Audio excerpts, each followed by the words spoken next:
Good evening. Welcome back to Not the 6 o'clock News. Hopefully, this is a place where you can get information and inspiration for a brand new reality. And I apologize to everybody. I'm producing the show by myself and I'm not very techy. So it was meant to be on Facebook Live, but instead we're doing it on Zoom and then we will download to Facebook and upload to YouTube or the other way around. I'm not too sure which way it goes.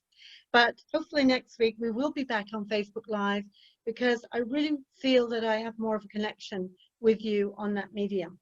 And then we'll upload to YouTube as well. So welcome back. And this week's title of the show is called Do Whatever It Takes, A Story of Courage. And I have a very beautiful lady here on the other side of the screen. She is known as Rae Bennett, but also her Aboriginal name is Sunrise. And she definitely is a breath of fresh air and a sunrise. And I'm very excited for her to share her story, but also to tell you about what we are planning to do together in terms of healing. So, you know, this question of courage, we don't really know how we're going to face things. Sometimes things happen in our lives and we can surprise ourselves how we react. I know from being a flight attendant and flying with girls who I thought would be very cool, calm, and collected during emergencies, actually turned out to be the screaming ninnies. And the other people that I thought would be the screaming ninnies were the cool, calm, and collected.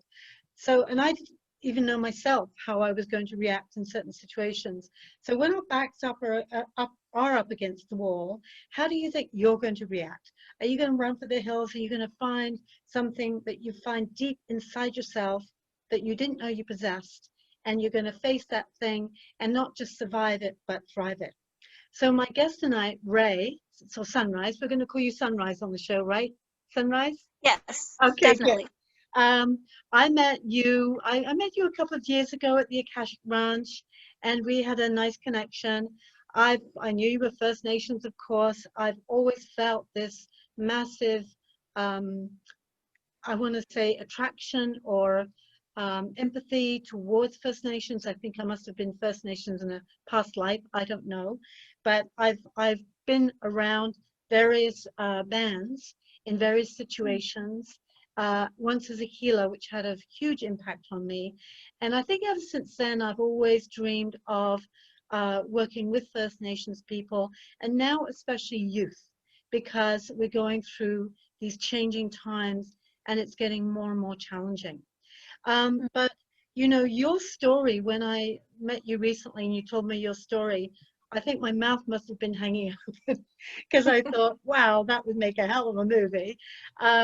So I wanted to have you on the show because one of the things you are you officially a social worker? Is that your title?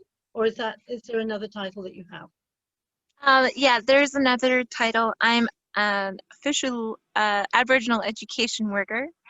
I've been Right. with the school district for about 10 years. Wow. And I know that you do all kinds of things. So you're in the thick Mhm. of it. I understand you work with the Secwepemc Nation in Kamloops. Tell me some of the other things you do, because I know you're very busy. Um, our main focus is working alongside the Secwepemc culture. It's a very tricky way to say it, Secwepemc. I'm not saying it right. I apologize. That's okay. There's about 17 bands. So I would like to honor the Secwepemc territory that we are residing on. Cooks Jam for inviting me. I'll give a little intro on myself. Yes. My name is Pesakastu, and it means sunrise. My father is Woodland Cree from Big Stone Cree Nation. My mother she's Plains Cree and she's Métis. My grandparents are Russell Auger, Pascaline McLeod, and on my mother's side, Alice Callahasen. So I learned how important it is to share your roots and where you're coming from, because it gives you that sense of identity. So. Exactly. And you know, even a lot of white people, well, not just white people, I think everybody now is into Ancestry.com and the genealogy, because for them too, a lot of people have lost track of where they came from. And there's something about that, knowing your roots. So I know that you believe in a lot in that. So I know as well as a social work aspect, you do a lot of creativity with youth and families. Is that correct? Like drumming and bringing in their traditions? Yes, I do. Working as an Aboriginal education worker, we've learned to be creative. So, well, I've learned to be a lot more creative. I didn't realize what I had within myself. I started with cultural clubs and and then just exploring that avenue there and learning how to indigenize everything. Um, Instead of duck, duck, goose, it'd be coyote, coyote, bear. And so, like, just inviting other non-First Nation students to come in and experience the culture as well. Beautiful. And so at this school I'm working at in particular, I run culture clubs, intermediate and primary. I run a drumming group, a dancing group, so the dancers travel from school to school, so they all go in their fancy regalia. I also provide academic support, and in classrooms, I facilitate workshops, and I do some presentations on the salmon. Yeah, it's boys and girls group. That's the big one too. That's a strong one, teaching them about their self-identity, self-esteem, having uh, just a sense of who they are as an individual. I love it. Teaching them Absolutely. self-respect. Yes, Yeah. that's huge. And I love that you said about the creativity because, as you know, Sunrise, I've been working with clients for 45 years. And I feel that I have so many clients who say, oh, I'm not creative. But once they access that, it opens up their energy and their self-esteem. And I always experience First Nations people as being highly creative. Mhm. They're artists, they're carvers, they're drummers, they're dancers, you know, all the things you mentioned. And I feel tremendously sad for anybody who says, oh, I'm not creative or I can't do that. And I'm always saying, well, just begin it, because getting in touch with the creativity is kind of a way through to the soul in that way. I want to ask you, I know you mentioned that you grew up not on a reserve, but you called it urban. So you didn't experience any time on the reserve at all, or did you? Uh, my father would take us to the reserve and meet some of our relations. Mm-hmm. Uh, I never felt, it was just kind of like watching a movie, and as we're driving through the reserve and seeing all these First Nations peoples like me, and but not really connecting with them. And Right. so I would go meet some aunties and uncles, and they'd speak they would speak the Cree language, and I'd never understood it, but my father did. And um, so we grew up urban because my father and mother wanted us to learn the Western way of society. So they wanted us to be more, um, yeah, more modern with everybody else. And so I struggled. I struggled. I never felt like I belonged on my own reserve. Right. And I felt when I was in the urban society, I never felt like I belonged there either. I experienced a lot of systemic abuse and racism, Did you? always trying to have a sense of belonging and feel Yes. acceptance. Yeah. Wow. You see, you know, we never think about that. And I must admit, when I first came to Canada, I was completely ignorant of this whole situation. But, you know, obviously it's become evident. And I understand that the situation or the way the First Nations people are um, approached, or Aborigines in the US, is quite different from Canada. Do you know anything about that particular system and the differences between them? Um, Sorry, what was the question? The dog just Well, came in late. okay. Oh, that was the dog. Okay. Well, the dog loves you, right? Yeah, I'm sitting on the beach, by the way, so Okay. it was the most zen place. You're out in nature. We're just going to go with the flow here. The question was, I understand that in the U.S., the way the Aboriginal people are dealt with and the living conditions, the system is different. But do you know the differences and whether it's better or worse for them in the U.S. or here in Canada?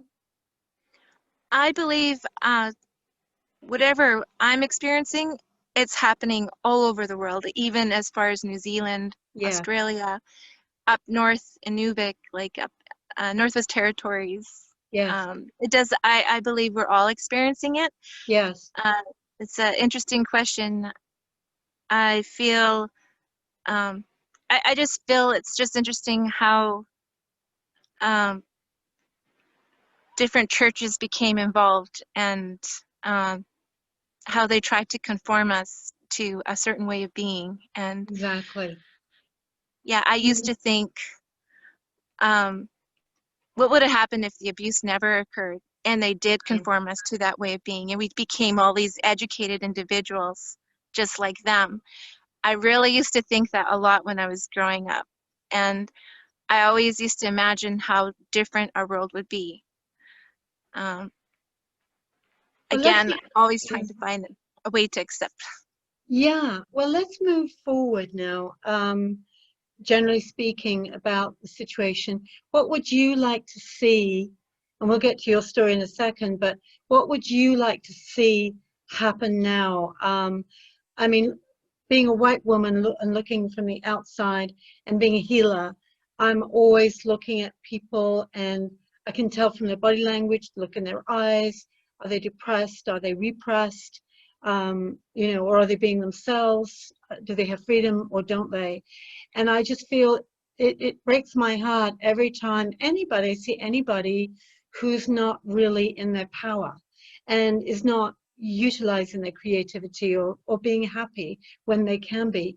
So when I look at my experience with that First Nations band, I was with the Lillooet band way back in 1997.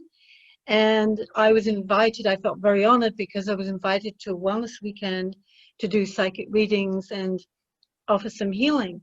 And I just really I heard all these stories and I felt the energy of their pain, the deep, deep pain, and some of it generational. And it's just like, I think then I kind of vowed, like, oh, we've got to do something because we know what to do, it can be done.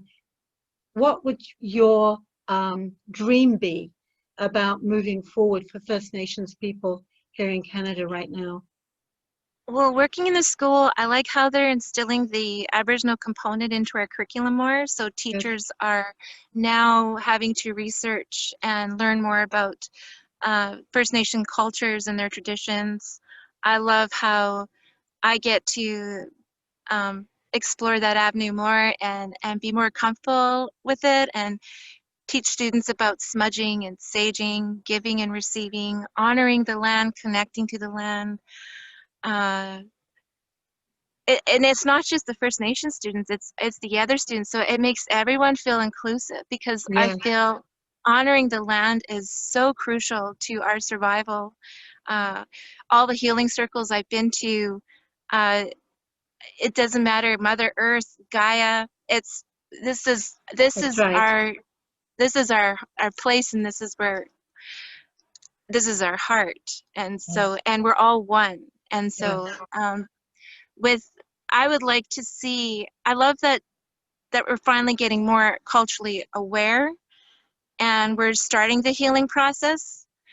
It would be nice if governments could like open up healing avenues and I notice with all the healing modalities that I've experienced, I did a lot of volunteering to practice more wellness. And I feel like if instead of governments giving out money and maybe they could have give out open up healing venues and Yes. offer healing venues for all Aboriginal peoples.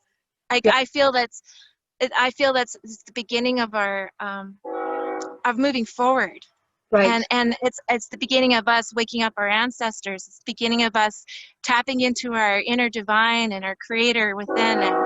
And when we can do that, we can move mountains together. And we all imagine that happy child when we're children, when we imagine what life should be, what the world should be like, that's how it still should be. It just Absolutely. seems off.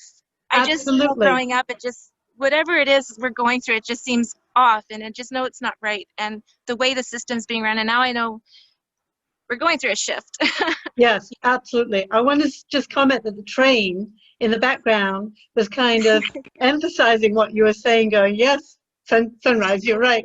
Uh, so it was, I always look at, for things, for signs Keeping it around real. me. Exactly, make it real. Well, the audience don't know this, but you and I have already started talking about working together. And I want to bring my quantum healing to First Nations because it's such a dynamic way of helping people acknowledge who they are, uh, validate their pain and their story, their old story, forgive that and all the actors in those events, because I see our lifetimes as a movie where we are the writers, producers, and directors. So we're going to take back control of our lives, forgive what's happened before, see it as building blocks. And I'm going to talk to you about your story, but you've definitely, everything you've been through, and you've been through a lot, Mm. it seems to me, and this is what I love about you, Rae, about Sunrise, is that you've taken those events and used them as building blocks to create a new life for yourself, where you're really utilizing, your sweet energy and your healing intentions, your creativity and everything. And this is the way we can do this, is quantum healing. Like you say, there are many healing modalities, and this might be just one of many, but I feel it's a really good start, and I've had some great results. So you're going to be my guide in that. So that's something I want to make I'm available, excited. online courses, and yeah, and just bring awareness. And I love what you say about having it be all inclusive, because whether it's an East Indian person or an Islamic person who is at odds with their religion or culture, or the East Indian, the new generation is at odds with the old rules of the older generations. We've all got to find a place where we can belong and be ourselves and really feel empowered to do that. Mm. So let's talk about your story now. So what was your family life like, if you're okay to talk about that? My family life was imagining what a better life could be. I guess I loved nature. I loved the freedom that my mom and dad gave me and my sisters. You don't come home till the lights come on. We would go cross logs, build forts by the river. We would catch frogs and make leaf piles, and just we would go hang out, check out the stars. We just be kids. That was my fun part about childhood, is knowing I can escape out into nature like that. Yeah. Growing up with mom and dad, I know there was some family issues, and I'm not sure really what their issues were. Just there was lots of we had lots of parties, and Yes. I remember uh, a lot of people would come over, and I would feel like I'd be 12 years old, and I would play counselor to some of the people that were just annihilated, and they just needed to be heard, and they just needed to be listened to, and I would listen to them, and not knowing what to say, but maybe that's probably that's all they needed, was to Yes. Yes. to So, debrief. so you were already a wise soul and a healer. You had early training. So, I know we shared some stories about our mothers, and I always tell Mm. people, if my mother hadn't been psycho, I would be psychic. But I feel like our parents have a big impact on us, especially our mothers. But you lost your mother at an early age. How old were you when you lost your mom? I was 22. Oh, that's My brother was 12, and my sister was one was 20 and one was 18. yeah. And she was missing for 2 years. Um, before that, I didn't mention, even growing up with my mom and dad, I still did things in school that distracted me from a lot of my home life. Mm, And again, trying to find acceptance, and then going through being victimized myself by um,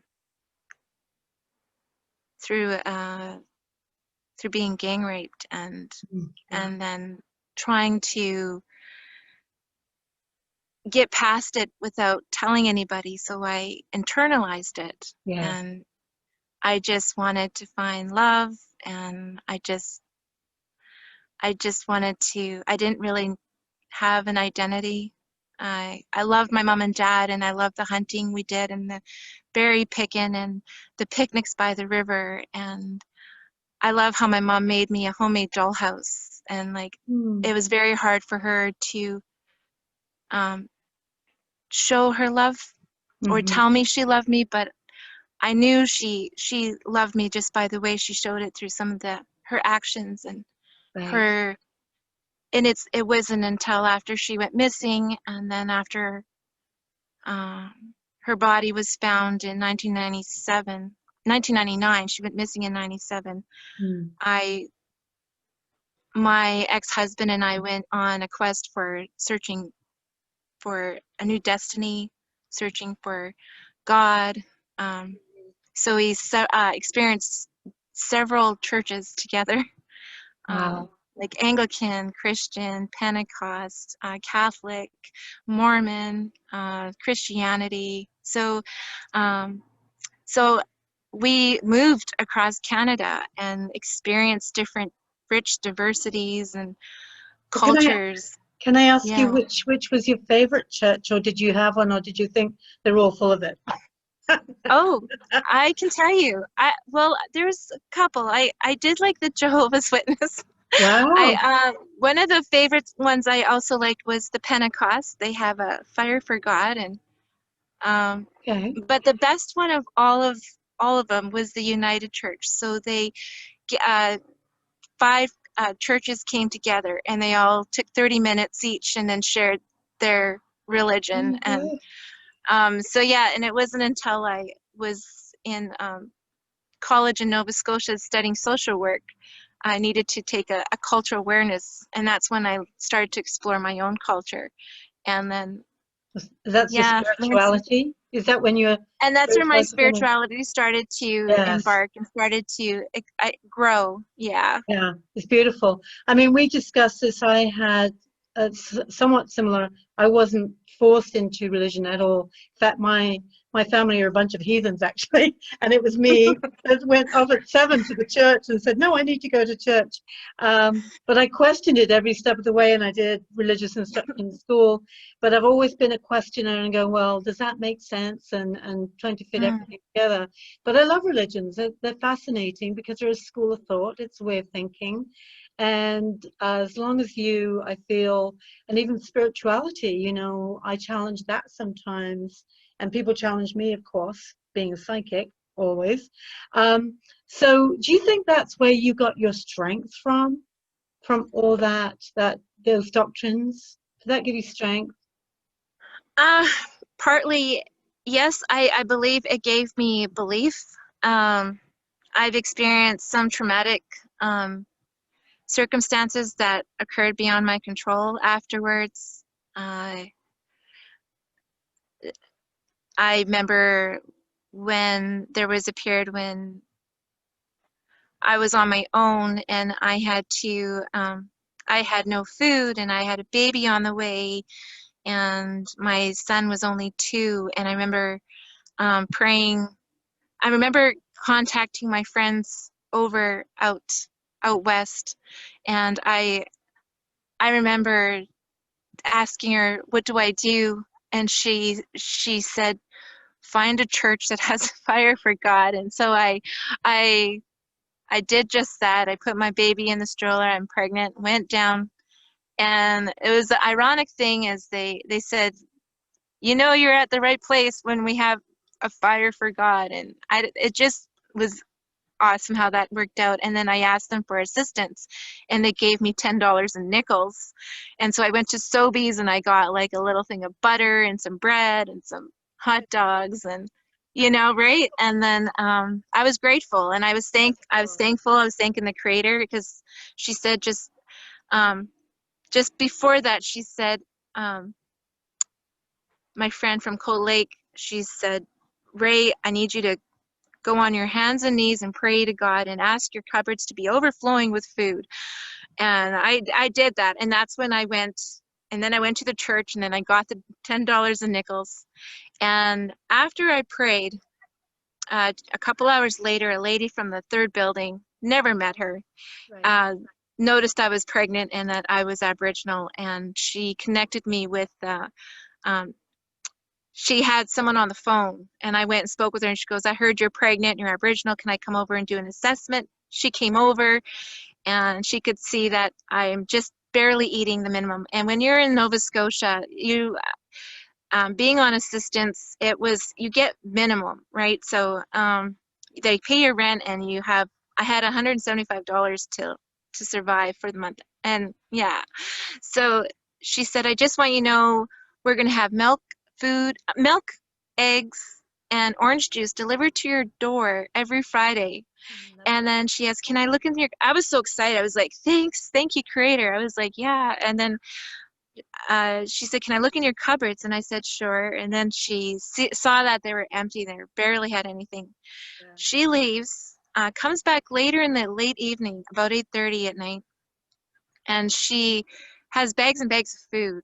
And I saw this big thing of bologna, and I was so excited. I was going to have bologna steak and eggs. And I was so grateful. Like it's like my prayers were answered. And then she calls me up the next morning and says, Rae, the Mi'kmaq ladies, they never met a Woodland Cree woman before.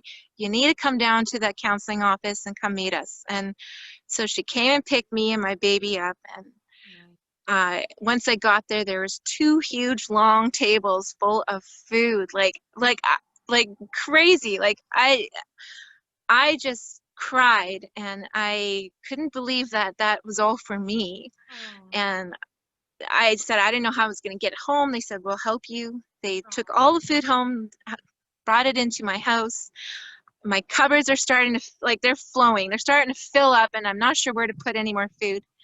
The next day, I got a knock on the door, and it was the brothers from that church I went to who, so Brother Terrence and Brother Kevin came, and they came and had both bags and bags of groceries in each of their hand.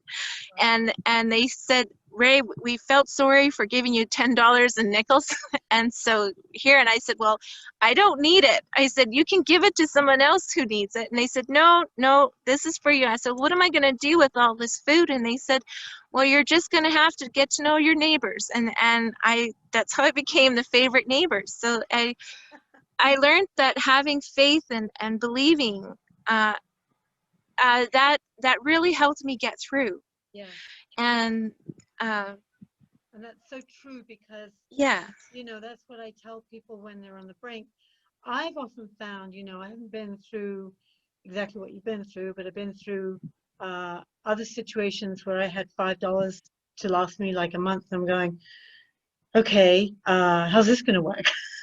And I just went, well, it's going to be okay. Something's going to show up. And it did. And it's like, when you stay in that faith, what I try and instill in people is you're stepping into a frequency. You're either in fear, way down here, where you attract more fear and more mistrust or more, say, bad things happening. But when you get into trust and you go, it's going to be okay, I'm going to surrender, like you say, to the Creator, ask them for what I want, and then just go and do something and expect it to show up. And my grandmother always used to say to me, you are always falling in roses and coming, falling in manure and coming up smelling roses. and it was because of this faith, and I see that in you too. And I just think you're amazing. Oh, here comes the train again. You're amazing. Thank you, train, for the emphasis.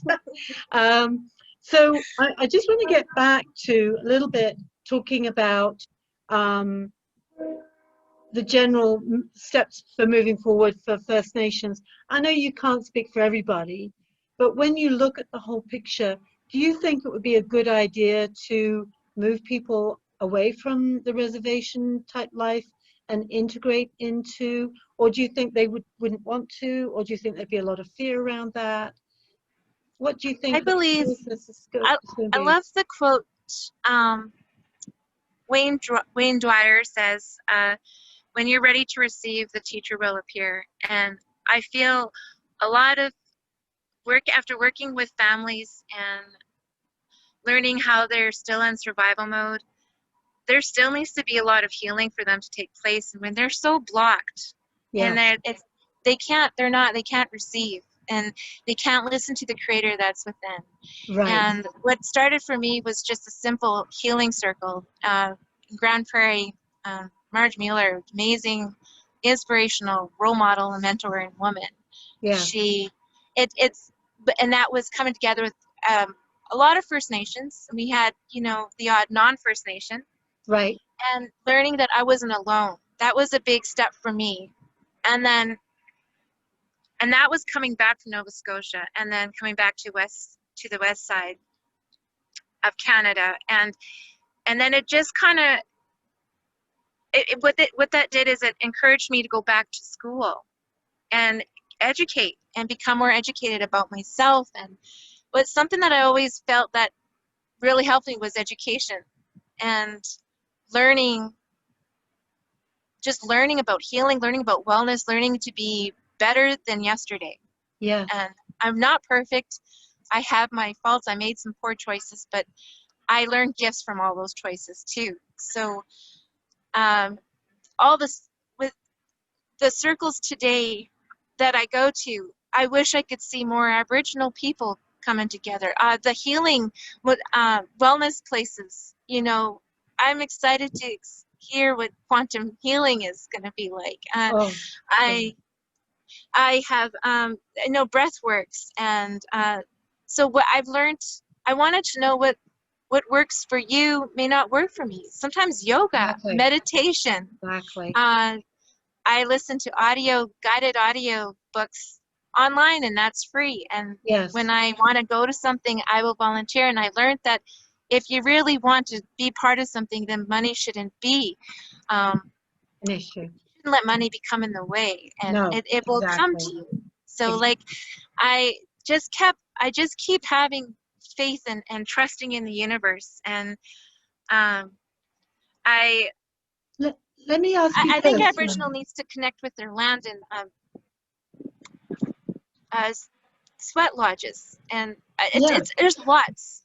all their old culture. I mean, all their old traditions that have been, during the phase of the residential schools were decimated. I mean, the culture was decimated, and it's horrible.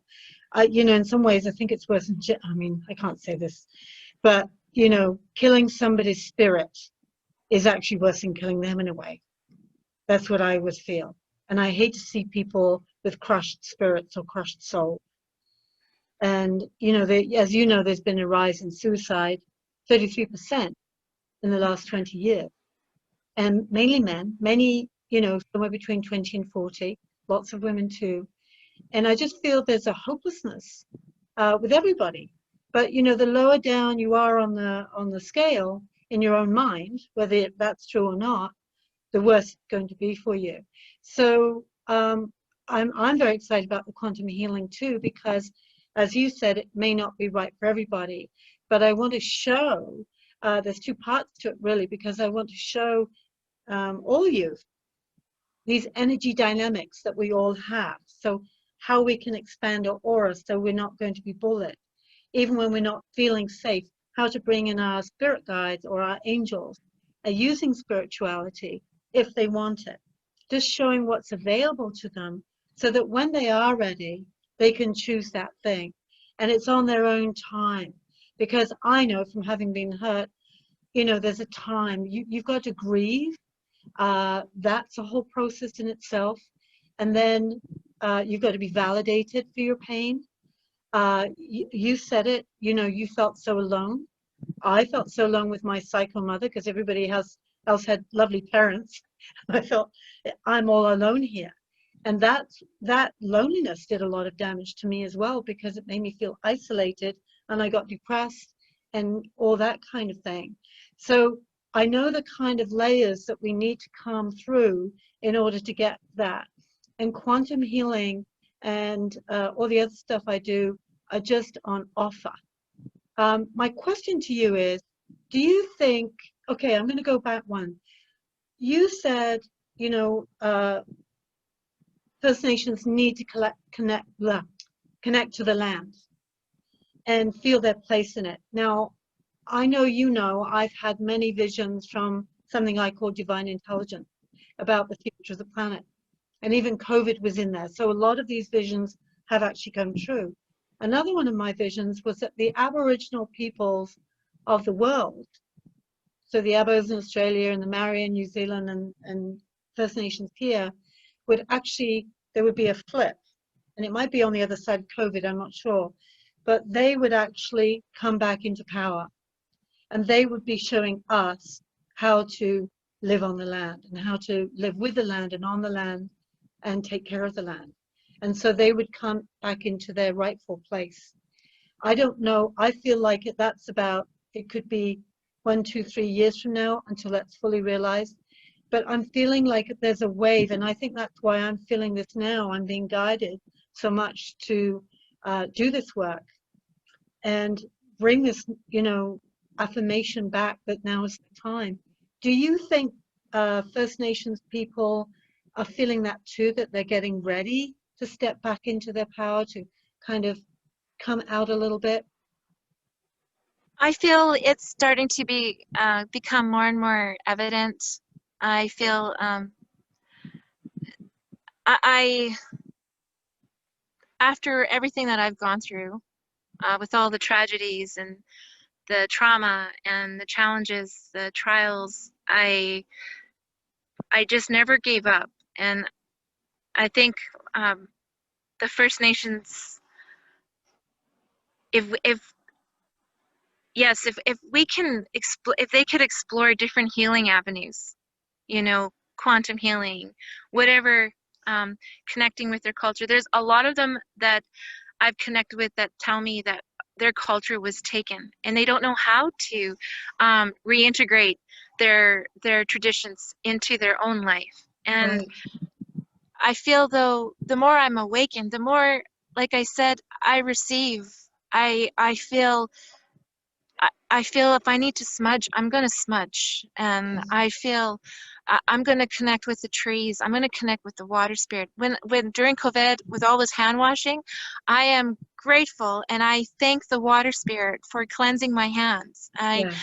I'm learning the importance of self-love is so crucial, and not relying on another being, and just loving the earth, and we're not alone. There's No. like my mother's, I know she's with me. I just lost my dear sister to cancer just Oh, a I'm few sorry. months, Oh, I'm sorry. and I know she's with me as Yes. well. And but the more I'm awakening, the more I feel empowered and the more connected I feel. And I would love for more Aboriginal peoples to experience the same thing. Yes. I Totally. so agree with you, because once I really, you know, I lost my fiance. He just dropped dead a week after he proposed, and you know, there's been other things that happened. And I thank God for my spirituality, because without that, and a healthy sense of humor, dare I say, I think it's really important too. I would have been in the funny farm, you know. I would not have made it. And my spirituality has just opened up these other worlds to me that allow me to see my life like from a bird's eye view, from an eagle's point of view, looking down on it and going, oh, isn't that interesting? That's what's happening. But then this is going to happen. And when I spoke to you and you were telling me all your trials and tribulations, as you said, and your traumas and your stories, I thought, wow, you know, I was so impressed by you, because you tell this terribly sad story and then you go, oh, but then this happened. And you always had that delightful, you know, the flip side of it. And that's what I try with my clients. I say, okay, well, this happened, but there's a gift in that somewhere. So let's see if we can find the gift. And then you can do that same thing. It's like, well, that happened, but you know what? Guess what? I got this out of it. And that's the building block for the future. So if we can bring that to the youth, and just as a model to teach them how to deal with what happens to them, and to remind them that they have a part in the creation of their reality. So the same thing can happen to two people, but like yourself, you can look at it and go, well, I'm not going to hang on to that and be bitter and think that's all my fault and I'll never be happy again. I'm going to use that and move forward. Whereas another person might be better and might be stuck in that old misery and fear and victimization. Same thing happened, two different realities.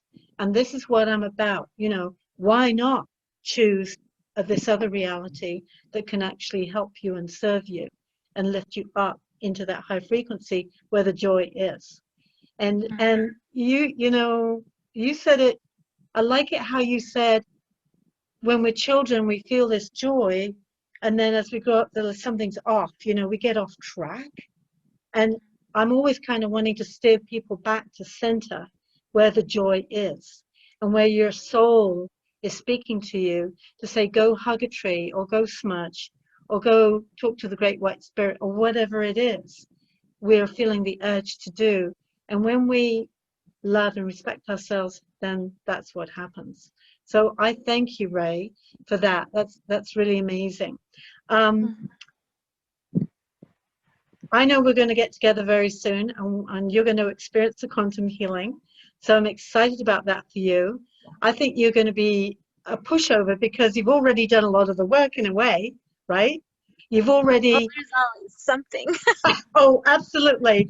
We're always a work in progress. Absolutely. I just did a guided meditation today, you know, because I needed to clear something. So it's always good to keep growing and learning. And I love the learning. I'm like you. I'm always wanting to educate myself somehow, some way. That's the reason I did this show too. You were talking about people not having any money. And I do charge for my readings and I charge for my sessions. But as we got into COVID, I felt called to do this show to bring some information and some tools.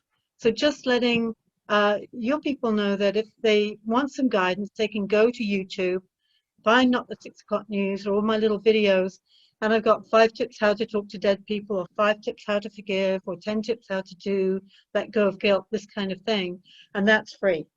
So that's kind of my offering, to let people know there's information there. And there's plenty of other people out there who are doing this kind of work. You mentioned Wayne Dyer.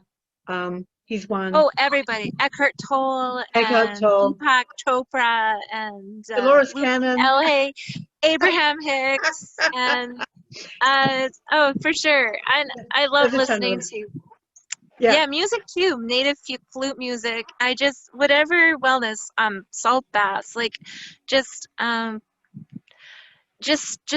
start. Don't wait till tomorrow. Start now. Exactly. Just start now. And find out who works for you, who you feel drawn to, because not everybody works for everybody else. I always recommend 5 people and say pick one, you know, so to go with that. So was there anything else that you wanted to say on how you would like to how you'd like white people maybe to have an awareness of the First Nation struggles? Is there anything you'd like to say about that you could educate us to be more sensitive, to be more aware, to be more empathic? What would you want from us to support you? I would like what came to me when you were saying that is when I see many First Nations who are homeless uh, and on the street, and I see lots of youth still going in that direction. And even though I do see a lot of healing and a lot of more Aboriginal peoples becoming more educated, it's nice to be culturally aware of who they are. You know, an example, like not all of them can give you eye contact. You know, when you're hugging an elder, well, when we can, or shaking her hand, you or his hand, you shake very lightly. Like just learning some cultural protocols, and there's just ways of being respectful and being mindful of how you word. Like I believe we'll all be one, and that's what everyone wants, to feel acceptance and to be included and be part of this whole healing process, right? And so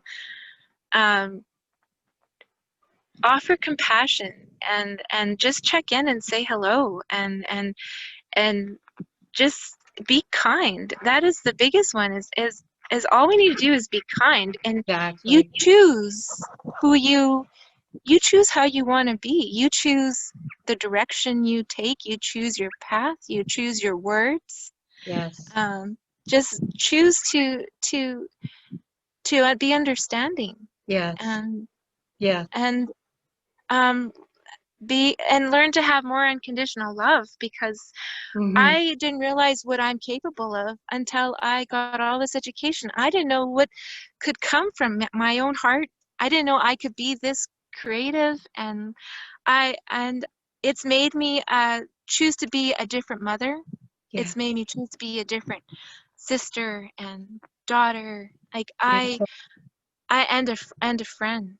And Yes. I have so much passion for so many people, and Yeah. I get it, and I love a lot, and I know it's I know you gonna do. get better. It's going to get bigger. Yeah, and from my perspective, I just feel that there's a lot of ignorance around what's going on and the damage that's been done. Like people, unless they've been through something like that, even on the periphery of that, they've got no idea of how deep that goes and the pain that was done, you know, to the generations that did go through the residential schools and how that's been passed down. And I'm often educating people about trauma, how that works. It's not like just snap out of it. You can't just get over it. There's a whole process. And so I want to say, add to your kind, be kind and be patient and have compassion, and never assume, you know, what that other person has or hasn't gone through. So I think it, like you say, it's good to check in.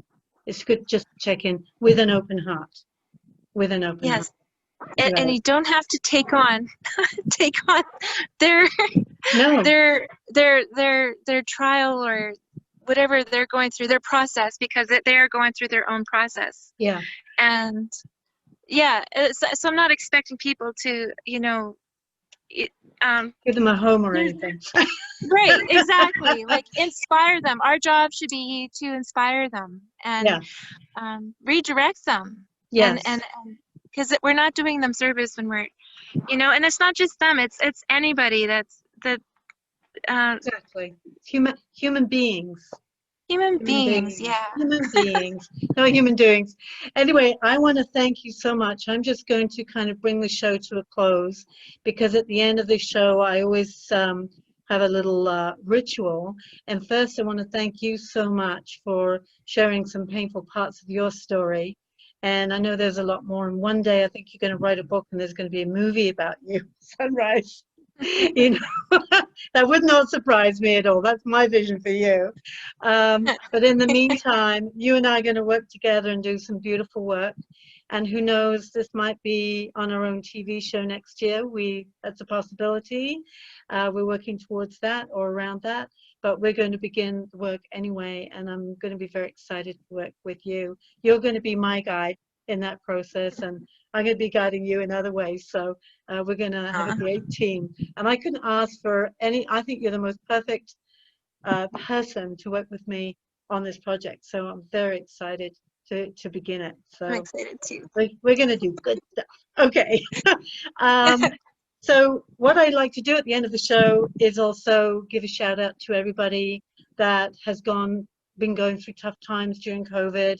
If you're in the US, probably still in the center of everything. To all those people that believe in the conspiracy theories, carry on. I choose to be in the light and, think that COVID in some way has been a gift in some ways to many people. It's allowed us to reevaluate and look at what we're doing. It's allowed us to pause and give the earth a bit of a break as well. So I've been happy about that. And then next week, you were talking about different modes of modalities of healing. I'm having a lady on called Wendy Majewski, and she is a master paradigm shifter. So she sounds like she's a quantum healer, but she's called herself something else.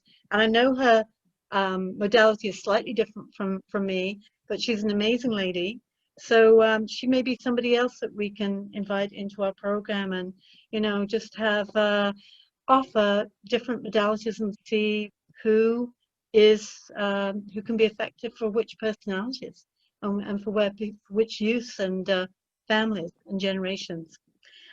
So at the end of the show, I would like to end with a meditation, sunrise. So I'm just going to devote this meditation to all First Nations people or everybody around the world who feels like they don't belong, that feels like they're alone. So if we can just close our eyes, take a nice deep breath in, and breathing in good energy, bringing in the light, and then exhaling anything that you don't want to feel. So imagining that you have a beautiful rose crystal bowl hovering gently above your lap. It's a virtual bowl. It's just floating there. And so inhaling what you do want to experience. So that might be today love and comfort, knowing that you are loved and you are not alone. And exhaling any feelings of fear or not trusting yourself. Inhaling gorgeous sunshine, feeling the warmth of that go throughout your body, knowing that that is Creator's love.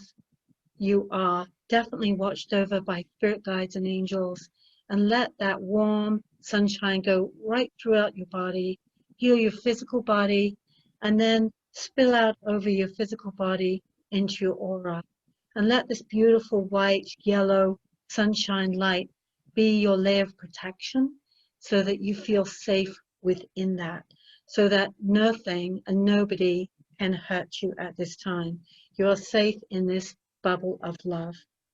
And then take one nice deep breath in, and this time blow out any residue of anything you don't want into that bowl, and breathing in all the wealth and abundance, the love, the creativity, and the sense of being in your purpose, standing strong, sending roots down into Mother Earth like a tree, knowing that you can stand tall and proud, and spreading your branches out into the universe where you can receive all the highest good that there is for you to receive.